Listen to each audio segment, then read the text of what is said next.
Hi అన్న, అందరికీ good morning. అందరూ ఎలా ఉన్నారు? అందరూ బాగున్నారని అయితే అనుకుంటున్నా. సో ఇంతకు ముందు సంవత్సరం కన్నా ఈ సంవత్సరం వాటర్ ఎక్కువ తగ్గిపోయినాయి. డామ్లో చూడొచ్చు ఎంత ఎండిపోయిందో. పొద్దునే అందరూ వేటగాళ్ళు డామ్లోకి అయితే వెళ్ళిపోయారు. ఈ రోజు నేను వెళ్ళలేదు వేటకి, రొయ్యలు పట్టలేదు అనమాట. 2 రోజులకు ఒకసారి అయితే నేను డామ్లోకి వెళ్తున్నా. మీకు ఈ చెట్ల పేరు తెలుసుంటే కామెంట్ చేయండి. ఈ చెట్లకి కాయలు కాస్తే అవి ఆరోగ్యానికి చాలా మంచిదంట. ఆ కాయలు కూడా చూపిస్తాను, మీరే చూడండి. వాటి పేరు కూడా కామెంట్ చేయండి, కాయల పేరు ఏమంటారు. ఈ చెట్టుకి చూడండి ఎన్ని కాయలు ఉన్నాయో. ఈ సేమ్ డ్రాగన్ ఫ్రూట్ లాగా ఉన్నాయి కదా, వీటిని ఇండియన్ డ్రాగన్ ఫ్రూట్ అంటారంట. చూడండి ఎన్ని కాయలు ఉన్నాయో, ఒక కొట్టునే రన్ చేయొచ్చు. ఈ చెట్టుకి అన్ని కాయలు ఉన్నాయి అనమాట.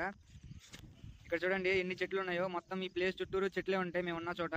వీటితో అంతే జాగ్రత్తగా ఉండాలన్నమాట. ఇవి గాలికి ఎగిరి ముళ్ళు మేము నడిచే రోడ్లోకి వచ్చేస్తే అలా గుచ్చుకుపోతే మీరు చూడొచ్చు, ఎక్కడ పడితే అక్కడ ఉంటాయి ఈ చెట్లు. వీటి కాయలు కాయటం మాకు ఒక ప్లస్ పాయింట్ అయితే, వీటికి ఉన్న ముళ్ళు మైనస్ పాయింట్ అనమాట.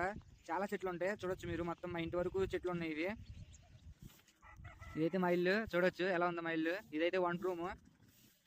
ఇంట్లోకి వెళ్ళి చూద్దాం. ఇంట్లో నేను మా తమ్ముడు పడుకుంటాం.